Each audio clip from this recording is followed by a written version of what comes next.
Olá a todos e bem-vindos à nossa série de estudos nas noites de ensino, onde iremos abordar o tema O Nosso Pai. Iremos falar sobre Deus como o nosso Pai, a relação de Deus connosco, nós os filhos. Iremos falar sobre áreas de compromisso, de relacionamento, como a oração, a conduta, o amor. E iremos apostar no compromisso que nós vamos ter com Deus, com seriedade. Bem-vindos a todos.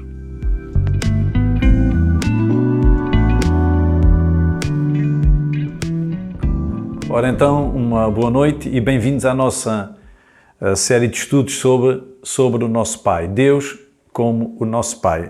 Vamos então estudar a lição número 3, já falámos sobre o ser filho de Deus, depois falámos também sobre o amor, em que Deus é amor e Ele prova esse amor enviando o seu Filho, e que nós agora, neste relacionamento com Deus como o Pai, também devemos transmitir esse amor, como evidência também de que o Pai, de que Deus está em nós e que agora esse amor deve ser também pautado pelos comportamentos e pela nossa vida. Um aspecto importante na paternidade divina é o cuidado por nós. Deus é o Pai. E quando nós estamos a comparar o Deus Pai com os pais humanos, não é? Certamente qualquer bom pai humano também exerce o cuidado sobre os seus filhos. Cuidados de proteção, de ajuda. Portanto, Deus é um Deus que cuida de nós. Deus está interessado no nosso bem-estar e Ele cuida como um bom pai que Ele é. Quero apresentar vários aspectos desse cuidado e não podia deixar de ser desta maneira, certamente. Penso que é uma boa abordagem, que é mostrar que Deus, no seu cuidado, assim como Ele na primeira vez, digamos, em que Ele veio até nós de uma forma direta, através da própria pessoa de Jesus, na encarnação, digamos assim, aí Deus mostrou o seu cuidado enviando o próprio Filho, sendo o próprio Deus a vir à Terra, enquanto que antes Deus se manifestava através dos profetas, de outras formas, mas Deus manifestou-se de uma forma direta através da vinda do seu Filho. Aí temos um grande cuidado, é o próprio Deus a estar cá. Mas hoje vou falar sobre o cuidado que Deus teve também em enviar-nos o seu Espírito Santo. Portanto, a pessoa do Espírito Santo é uma demonstração de como Deus continua cuidando de nós. Portanto, não podemos só focar no ministério de Jesus, como se Deus esgotasse essa manifestação direta às nossas vidas só na vinda de Jesus à Terra, no seu ministério, etc. Mas Jesus, ao partir também, prometeu que o Espírito Santo viria e realmente foi o Espírito Santo quem veio e é Ele que está em nós os que creem. Por isso, o primeiro cuidado que Deus teve para connosco eu apresentaria como o cuidado de nos dar o seu Espírito. Em Lucas, no capítulo 11, diz que dará o Pai Celestial o Espírito Santo àqueles que lhe pedirem. Se nós, sendo maus, portanto, agora Deus comparando-se com um pai humano, Deus é tão bom, tão bom, tão bom, que comparado connosco, pais humanos, é como se nós fôssemos maus. Imaginem quão bom Ele é, não é? Se nós, que somos maus, damos boas coisas aos nossos filhos, quanto mais o Pai Celestial, o nosso Pai, dará o Espírito Santo àqueles que lhe pedirem. Então significa, e eu quero dizer isto logo em primeiro lugar, que o mais importante que nós podemos receber do cuidado divino é o próprio Deus agora a morar em nós. Jesus esteve cá, fez o seu trabalho, mas agora temos o Espírito Santo a morar em nós. E este texto de Lucas capítulo 11 tem o seu paralelo, a passagem paralela em Mateus capítulo 7, que diz que o Pai Celestial, o vosso Pai Celestial, que está nos céus, dará bens aos que lhe pedirem. Isto é muito interessante, não é? Porque juntando os dois textos, enquanto que Lucas diz que dará o Espírito Santo, Mateus diz que dará bens. O que é que isto quer dizer? É interessante, não é? Por um lado, Deus está a dar bens, mas por outro diz que Ele dá o Espírito Santo. E eu não tenho nenhuma dúvida que o melhor que Deus nos podia dar era o Espírito Santo. Eu quero ler um texto que se encontra no Evangelho de São João, no capítulo 14, e mencionando as palavras de Jesus, e nós assim podemos fazer a ligação entre Jesus está de partida, mas Ele sabe que o Pai enviaria o Espírito Santo. Portanto, aliás, o próprio texto bíblico usa a expressão promessa do Pai. Portanto, o Pai prometeu enviar o Espírito. Mas em João capítulo 14, 16 diz: e eu rogarei ao Pai, e Ele vos dará outro Consolador, para que fique convosco para sempre. Portanto, outro Consolador. Aqui Jesus, dizendo que o Espírito Santo viria continuar, seria outro como Ele, que viria para consolar. O Espírito da verdade que o mundo não pode receber, porque não o vê nem o conhece, mas vós o conheceis porque habita convosco e estará em vós. Então este primeiro grande ponto é que realmente o cuidado de Deus manifesta-se enviando o Espírito Santo àqueles que creem em Jesus. Portanto, este será o ponto mais importante da manifestação do cuidado de Deus, e realmente quando temos o Espírito Santo de Deus em nós, nós sabemos que o próprio Deus está em nós e a nossa vida é fantástica. O Espírito Santo, que é o Consolador, que é o ajudador, é Ele que está connosco, é Ele que nos ajuda, é Ele que nos guia, na verdade. Portanto, o Espírito Santo é a grande demonstração do cuidado divino. Usaria também um texto bíblico para mostrar que, como um pai, um bom pai que Deus é, também dá segurança. Portanto, Deus é um Deus que neste mundo, nas circunstâncias que às vezes trazem algumas dúvidas, incertezas, intranquilidade e tanta insegurança, tantas coisas que nós não conseguimos controlar, que nós não podemos até muitas vezes prever. Mas há uma expressão bíblica em São João capítulo 10 que fala sobre o Deus que cuida de nós. Quando Jesus está a comparar-nos a ovelhas, né, nesta relação também, porque há várias figuras bíblicas dentro da relação com Deus, e uma delas é esta questão de Ele ser o pastor e nós sermos as ovelhas. Em João capítulo 10 diz que as minhas ovelhas ouvem a minha voz. Eu gostaria de ir tratando o texto e mostrando alguns aspectos interessantes que vão terminar neste ponto que eu quero destacar, que é o ponto da segurança. Portanto, em Deus temos segurança. E vamos pensar como se fôssemos uma ovelha a pensar. Vamos lá. As minhas ovelhas ouvem a minha voz. Portanto, aqui Jesus está a falar sobre a sensibilidade que nós ganhamos na relação com Deus. Diz que as minhas ovelhas ouvem a minha voz. No caso de Jesus, Ele é como se Ele fosse o pastor e nós somos as ovelhas. E eu conheço-as e elas me seguem. Portanto, temos aqui as ovelhas também na sua obediência, seguindo o pastor, o bom pastor, e dou-lhes a vida eterna. Portanto, Jesus está a falar da garantia que nós temos, nós que como as ovelhas seguindo o pastor temos a vida eterna e nunca hão de perecer. E aqui está a falar de segurança. Nunca hão de perecer e ninguém as arrebatará das minhas mãos. Portanto, Jesus está a falar do cuidado que Ele, como pastor, tem para com as ovelhas, e Ele diz que ninguém as arrebatará das minhas mãos. Mas eu iria para o verso 29 que diz: e ninguém pode arrebatá-las das mãos do meu Pai. Portanto, Jesus, nesta figura pastor-ovelha, está a dizer que ninguém pode arrebatá-las das mãos dele, mas depois Ele diz: meu Pai, que me deu, é maior do que todos. O Pai é o maior. E ninguém pode arrebatá-las das mãos do meu Pai. Portanto, Jesus, nesta comparação, coloca-se Ele dizendo que ninguém pode arrebatar-nos das suas mãos, mas depois Ele diz: mas o Pai é o maior do que todos. E ninguém pode arrebatá-las das mãos do Pai. Portanto, no Pai encontramos esta segurança, este descanso, de que Ele cuida de nós e que ninguém pode arrebatar-nos, ninguém pode retirar-nos das suas mãos, ninguém pode retirar-nos do seu cuidado. Paulo diz aos Romanos, diz que nada nos pode separar do amor de Deus, nada, nem a altura, nem a profundidade, nada, nada, nada.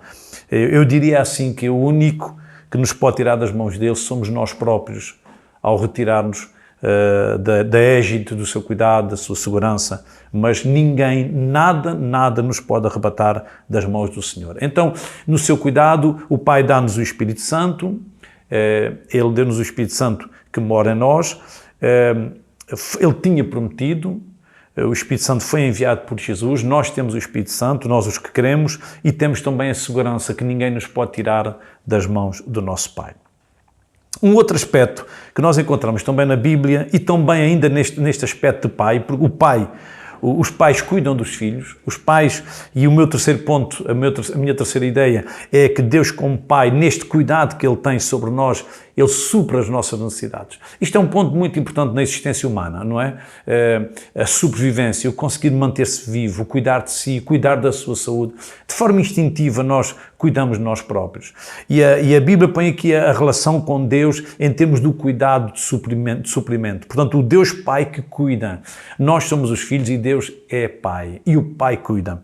Esta abordagem para mim é muito importante, porque aqui há um equilíbrio muito interessante que é, por um lado, não ver Deus como aquele que dá, tem que dar e que dá tudo o que eu quero. Não. Porque é o Pai. E o Pai é que sabe o que é bom para mim.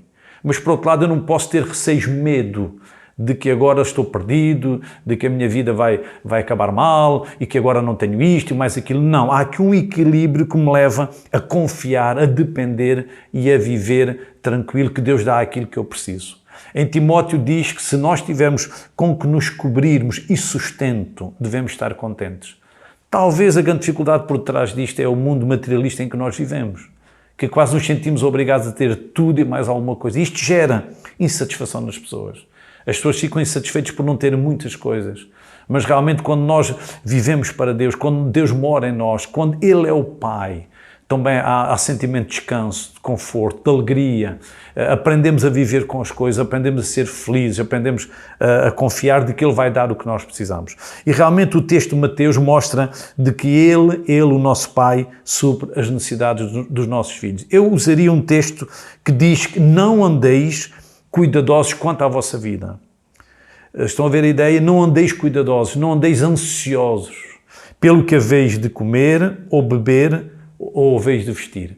É interessante que São Mateus coloca, o Evangelho de Mateus coloca o cuidado de Deus em termos de três áreas que são imprescindíveis à nossa existência: o comer, o beber e o vestir. Ou seja, é necessário para nós vivermos com dignidade, é necessário para a nossa subsistência, para vivermos com o mínimo. E aqui a Bíblia diz que Deus promete dar isso. Diz: não andeis inquietos dizendo que comeremos, ou que beberemos, ou com que nos vestiremos. Vosso Pai Celestial bem sabe que necessitais de todas essas coisas. Então não temos só um Pai que pode dar ou que pode prover, mas temos um Pai que sabe o que os filhos precisam. Em boa verdade, Deus sabe o que cada um precisa.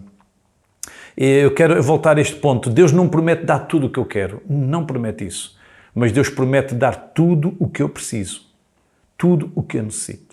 E comer, beber, vestir, Deus está a garantir isto. Agora, há aqui também um conceito interessante ao fechar o Evangelho de São Mateus no capítulo 6. É que o texto diz: buscai primeiro o reino de Deus. É como se fosse uma condição. Buscai primeiro o reino de Deus e a sua justiça. Portanto, ou seja, o foco, em vez de andarmos preocupados, ansiosos, o que é que eu vou comer, o que é que eu vou beber, em vez de andarmos ansiosos, devemos focar no ponto principal, que é buscar primeiro o reino de Deus. Ou seja, aquilo para o qual nos temos que inclinar, que temos que focar, que tem que ser considerado o mais importante, é realmente o nosso Pai. É o reino do Pai, é o reino de Deus, é o que é que Deus quer de mim, é a sua justiça, o que é que Deus quer que eu faça, como é que Deus quer que eu viva. E à medida que eu vou focando no reino de Deus, o Deus do reino vai cuidando de mim. Por isso o texto diz: e todas essas coisas vos serão acrescentadas. Portanto, o Pai supre as necessidades dos seus filhos. Ele sabe o que nós precisamos e todas estas coisas, claro, estas ou essas coisas, as coisas, beber, comer e vestir. Obviamente que Deus está a dizer o quê? Se eu buscar primeiro o seu reino, Ele vai cuidar de mim. Ele vai dar o que eu preciso. E isto é fantástico, isto traz descanso, isto traz alívio, vivemos tranquilos, sabendo que Deus está atento, que Deus sabe, o que Ele quer é que eu foque no seu reino, é que Ele seja o mais importante para mim. Amar a Deus acima de todas as coisas, com todo o coração, com toda a alma, com todas as forças, com todo o entendimento. O que Deus quer é que eu ame acima de tudo, e quando Ele é o foco, Ele vai cuidar de mim. Um quarto aspecto importante na relação com o nosso Pai. Eu digo na relação, e é assim que eu gosto de ver Deus. Deus é um Deus do relacionamento. Deus é um Pai. Deus ama-nos. Deus tem paciência connosco. Deus sabe o que são os nossos limites. Deus conhece os nossos desejos. Deus sabe as nossas lutas. Deus conhece a nossa personalidade. Ele conhece-nos no interior. Ele conhece tudo o que se passa dentro de nós. E mesmo assim, sendo Ele quem é, Ele quer relacionar-se connosco. Isto é um ponto muito importante e isto afasta qualquer peso religioso de um Deus mau, de um Deus que abusa, de Deus que é um Deus que manipula. E Deus pode fazer isso tudo, Ele tem esse poder, mas Ele decidiu relacionar-se connosco. Portanto, Deus é bom, Deus quer o nosso bem. E eu iria apontar para um relacionamento de dependência e frutificação. O que é que isto quer dizer? É que na proporção em que nós dependemos de Deus, começamos a evidenciar essa dependência, essa ligação, esse relacionamento, começa a ser evidente esse compromisso com Deus, também através daquilo que nós fazemos. Portanto, a frutificação, diríamos, é o resultado de uma relação saudável com Deus. Um relacionamento aberto, onde nós temos o Espírito Santo, estamos seguros, estamos a buscar o reino de Deus em primeiro lugar, Deus está a cuidar de nós e, finalmente, eu diria, finalmente é o meu último ponto nesta meditação, nesta dependência também há resultados. Há resultados no relacionamento com Deus. Eu usaria o texto de João, capítulo 15, exatamente uma alegoria que foi usada pelo Senhor Jesus, uma alegoria. Vamos lá aqui. Por um lado temos o lavrador, que está a cuidar da vinha. temos a videira e temos as varas da videira. Portanto, aqui nesta alegoria o Senhor Jesus, ele diz que ele é a videira verdadeira. Portanto, ele é a videira e o Pai é o lavrador e nós somos as varas. E é nesta, estão a ver a ideia do relacionamento? Assim como uma vara tem que estar ligada à videira para dar fruto, aqui Jesus coloca exatamente esta relação com ele, a ligação com ele indispensável, como tem que haver com as varas e as videiras. As varas têm que estar nas videiras para que haja fruto, para que haja resultado. Portanto, certamente, a grande preocupação do lavrador qual é? É tratar a videira e saber que naquele tratamento ele vai colher o fruto, vai colher os resultados do seu trabalho. E aqui o Senhor Jesus diz que ele é a videira verdadeira, autêntica, e o seu Pai é o lavrador. Então, em João capítulo 15, nós vamos ver o Pai como lavrador, Jesus como a videira, e depois aqueles que creem em Jesus, aqueles que têm Deus como Pai, são as varas. O verso 5 diz: eu sou a videira, vós as varas.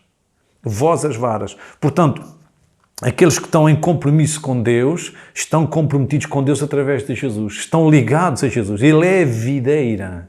A vida vem dele, é ele quem nos dá a vida. O Pai quer ver fruto, o Pai quer ver resultado. Eu sou a videira verdadeira, meu Pai é o lavrador, vós as varas. Já encontramos aqui então o Pai como lavrador, o Filho como a videira e nós como as varas. Há aqui uma expressão no capítulo 15 de João, verso 2, e diz que limpa toda aquela que dá fruto, para que dê mais fruto. Portanto, também há aqui uma poda, há um tratamento que é feito para que a vara possa dar mais fruto. Deus quer que dêamos fruto. Portanto, a nossa relação com Deus tem que ser uma relação que frutifique, que dê resultados, que seja abundante. Eu sou a videira e vós as varas. Há aqui um versículo também que fala, por causa desta relação, que diz que nisto é glorificado o meu Pai, que deis muito fruto. Ou seja, é o dar muito fruto. O que é que prova que o lavrador é bom? É quando a videira está a debitar muito fruto. Portanto, o muito fruto é a forma de glorificar o agricultor. É o produto que mostra a qualidade do trabalhador, do agricultor. E aquilo que vai mostrar que o lavrador é bom, e o nosso Pai é o lavrador, é o Pai que está a tratar para que nós dêamos fruto. Então são os nossos frutos que vão glorificá-lo. Por isso Jesus disse: nisto é glorificado o meu Pai, que deis muito fruto. Portanto, em boa verdade, a maneira de glorificar Deus é através daquilo que nós somos e fazemos, das palavras, dos frutos que nós debitamos. E eu gostava de exatamente usar este texto para, no próprio contexto, mostrar como se fossem os frutos, ou seja, os resultados. O resultado de estarmos ligados à videira, o lavrador está a trabalhar em nós. Precisamos muitas vezes levar uns cortes, temos que ser podados, temos que ser trabalhados. Portanto, Deus age na nossa vida conforme Ele entende, com a intenção de promover a qualidade da videira, promover o fruto, de darmos fruto, digamos assim. E eu tenho aqui um texto, neste texto, aliás, tenho aqui algumas ideias que podemos retirar, que são como o fruto deste relacionamento. Ou seja, nós temos o Pai que trabalha em nós através do seu Filho, ele que vai trabalhando vai podando conforme ele entende que nós precisamos para dar bom fruto. Portanto, Deus não está a descuidar a nossa vida, Deus está atento à nossa vida e Ele sabe o que deve acontecer na nossa vida para que nós dêamos fruto. E às vezes há uns cortes, não é? Às vezes há coisas difíceis, às vezes há situações complicadas, mas isso não significa que Deus não está a controlar. O lavrador está a ver a vara, o lavrador está a ver se estamos ligados, ele sabe isso tudo. E aqui no texto bíblico apresenta alguns frutos que eu queria mostrar que são resultado dessa dependência. Portanto, a frutificação como resultado da dependência. Portanto, ele é o Pai está a trabalhar para que nós dêamos fruto. No capítulo 15, exatamente onde nos encontramos, em João, diz no verso 7, disse Jesus: se vós estiveres em mim, não se esqueçam que nesta alegoria Jesus é a videira, se vós estiveres em mim, ou seja, se nós, varas, estivermos na videira, se vós estiveres em mim e as minhas palavras estiverem em vós, pedireis tudo o que quiserdes e vos será feito. É interessante, não é? Que é, as palavras de Jesus estão em nós E são essas palavras que nós vamos orar, porque ele diz: e pedireis tudo. As palavras dele estão em nós e nós vamos pedir com as palavras dele. Isto é muito interessante, não é? A videira determina o fruto que a vara vai dar. A vara dá o fruto da espécie da videira. E às vezes nós, quando falamos da oração, orar a Deus, pedir a Deus, Deus responde às orações, era interessante percebermos que há aqui como uma condicionante, que é: Deus dá, Deus responde, diz: pedireis tudo o que quiseres e vos será feito. Deus vai fazer tudo o que nós estamos a pedir, porque partimos do pressuposto que estamos a pedir o que Ele quer dar. Ou seja, as palavras de Jesus estão em nós e quando nós falamos, estamos a falar. Ou seja, há aqui um trabalho interior muito grande. E nós precisamos das palavras de Jesus em nós. Nós precisamos que a palavra de Deus gere em nós. A palavra de Deus mexe com o desejo. A palavra de Deus mexe com a vontade. A palavra de Deus deve mexer com os objetivos, deve mexer com aquilo que são os nossos sonhos.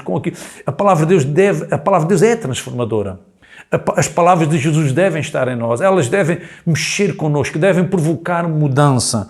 E eu vou ao texto outra vez: se vós estiveres em mim, porque a forma da vara estar na videira, digamos, esta seiva, esta vida, esta ligação, faz com que também haja resultado da parte da videira. A videira provoca essa vida na vara. Portanto, as minhas palavras estiverem em vós. Esta é que é a vida que a videira está a passar. As palavras deles estão em nós e aí sim, isso é transformador e tudo o que nós pedimos nos será feito. Então eu diria que o primeiro grande fruto, digamos assim, desta relação, desta dependência, ou seja, a grande evidência do lavrador, a grande evidência do Pai, do que o Pai está a fazer em nós, é que Ele quer que nós possamos ser transformados pelas palavras do Filho. E que a maneira como falamos com Deus, aquilo que define o tipo de oração, é resultado dessa comunhão com a videira. No fundo, são as palavras de Cristo que estão a transformar, inclusive, aquilo que nós vamos dizer a Deus. Portanto, eu diria que a resposta às nossas orações seria o fruto, o resultado da ligação que temos à videira, mas como resultado do trabalho do nosso agricultor, que é o nosso Pai. Também o versículo 10 diz: se guardares os meus mandamentos, disse Jesus, permanecereis no meu amor, do mesmo modo que eu tenho guardado os mandamentos de meu Pai. Portanto, veja o que Jesus está a dizer. Se ele tinha dito que as minhas palavras têm que estar em vós, ele agora está a dizer o quê? Se guardares os meus mandamentos. Portanto, em primeiro lugar falamos da oração. A oração é o que nós estamos a falar, é quando nos dirigimos ao Pai, são as palavras que dizemos, é o que pedimos, é o que falamos. Mas agora Jesus está a dizer que nós devemos obedecer, se guardares os meus mandamentos. Então esta relação de dependência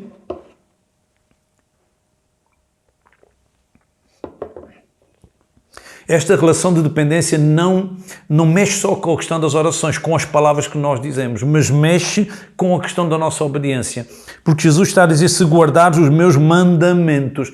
Portanto, observar os mandamentos, guardar os mandamentos, obedecer a Deus é resultado daquela ligação. Isto é muito importante, não é? Primeiro, as palavras que Jesus disse mudam o nosso discurso, mudam as palavras, mas também levam-nos a um compromisso de vida, à obediência. Também, estão a ver, isso mexe com as nossas obras, mexe com as nossas ações. Nós começamos a definir o nosso comportamento em função do que ele disse: se guardares os meus mandamentos. E não poderia deixar de ser este fruto que vem a seguir, que é o número 3. Tenho-vos dito isso para que a minha alegria permaneça em vós. Estão a ver a ligação vara-videira? A vara está a passar a vida, isso vai mexer com o que falamos, vai mexer com a vida de compromisso, guardando os seus mandamentos, agradando-lhe, mas depois há um resultado benéfico. Tenho-vos dito isso para que a minha alegria permaneça em vós e a vossa alegria seja completa. Portanto, quando a vara está ligada à videira, ela produz fruto. Aquele fruto vai glorificar o Pai, porque mostra que é o produto que o lavrador está a trabalhar. Ele está a trabalhar a videira à espera que as varas deem um fruto de acordo com a espécie da videira. É verdade. E isso vai mexer com as palavras, com as nossas orações, vai mexer com a obediência, com o que nós fazemos, mas também é um produto final muito grande. E isto é resultado daquele grande cuidado do Pai. O Pai está a cuidar de nós e isso termina no gozo, na alegria. Por isso é que a vida cristã autêntica é fantástica, é saborosa. Não pode ser interpretada como um conjunto de legalismos, de regras, mas é relacionamento. é relacionamento com um pai que cuida de nós. E isso vai terminar num ponto final que é, digamos assim, a alegria, o gozo.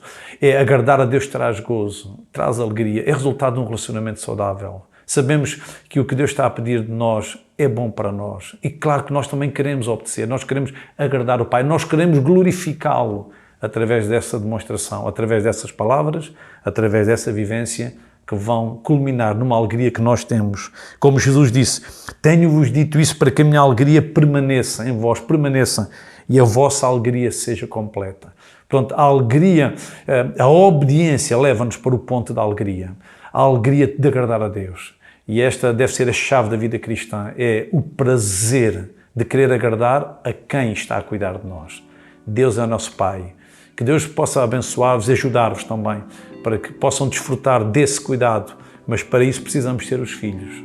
Há que aceitar Jesus, há que seguir a Deus e deixar que Deus nos dê o seu Espírito e traga este tipo de relacionamento, onde nós queremos agradar e a alegria é abundante na nossa vida. Deus vos abençoe a todos.